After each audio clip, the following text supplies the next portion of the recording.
বাংলাদেশে ভয়াবহ বন্যা শুরুর পর থেকেই অভিযোগের তীর ভারতের দিকে। ডুম্বুর ও ফারাক্কা বাঁধ খুলে দিয়ে রীতিমতো অঘোষিত জলযুদ্ধ শুরু করেছে দেশটি। যদিও বিভিন্ন বিবৃতি ও মন্তব্যের মাধ্যমে দায় এড়িয়ে যাওয়ার চেষ্টা করছে দেশটি। এদিকে বাংলাদেশে এমন আকস্মিক বন্যা নজর এড়ায়নি আন্তর্জাতিক মহলেরও।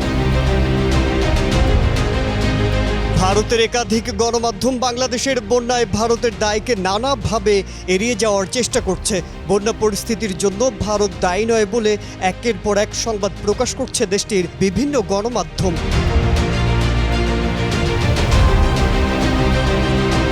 এ অবস্থায় বাংলাদেশের বন্যার জন্য সরাসরি ভারতকেই দায়ী করল জাতিসংঘ।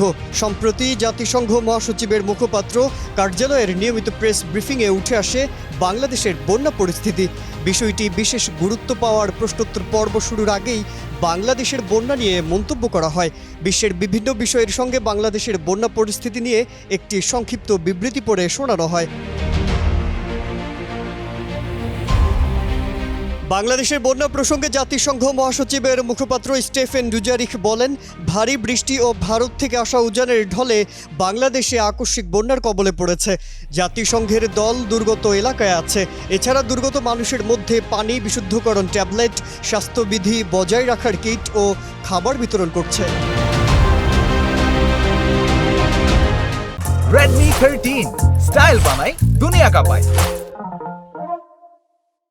তিনি আরও জানান, বাংলাদেশে ঘূর্ণিঝড় ও মৌসুমি বন্যায় ক্ষতিগ্রস্ত মানুষের জন্য প্রথমবারের মতো মানবিক সহায়তা পরিকল্পনা গত মাসে চালু করেছে মানবিক কার্যক্রম পরিচালনাকারী সংস্থাগুলো। এর লক্ষ্য 12 লাখ মানুষকে সহায়তা করা। এখন পর্যন্ত প্রায় 7 লাখ মানুষের কাছে সহায়তা পৌঁছে দেওয়া হয়েছে। জাতিসংঘের এমন বিবৃতির পর কিছুটা সুর পাল্টেছে ভারতের। দেশটির পররাষ্ট্র মন্ত্রণালয় বলছে, ফারাক্কা ব্যারাজের গেট খুলে দেয়া নিয়ে ভুল বোঝাবুঝির সৃষ্টি হয়েছে।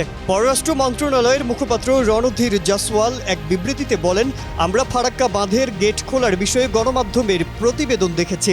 এতে বলা হয়েছে, নদীর স্বাভাবিক গতিপথে 11 লাখ কিউসেক পানি প্রবাহিত হবে। বিভিন্ন ছবি ও ভিডিও প্রচার করে বাড়তি ভয় বাড়ানো হচ্ছে। আসলে এটি স্বাভাবিক মৌসুমি প্রক্রিয়া। উজানে গঙ্গা নদীর অববাহিকায় ভারী বৃষ্টিপাতের ফলে পানির প্রবাহ বেড়ে যায়।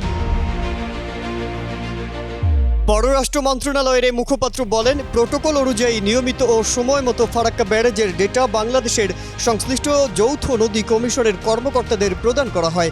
এবারও তা করা হয়েছে। সাম্প্রতিক প্রবল বন্যায় ফেনী, কুমিল্লা, চট্টগ্রাম, খাগড়াছড়ি, নোয়াখালী, সিলেট সহ দেশের মোট 13টি জেলা আক্রান্ত হয়েছে। এর মধ্যে 7টি জেলায় মোট 31 জনের মৃত্যু হয়েছে। মাজহারুল আলম, কালের কণ্ঠ।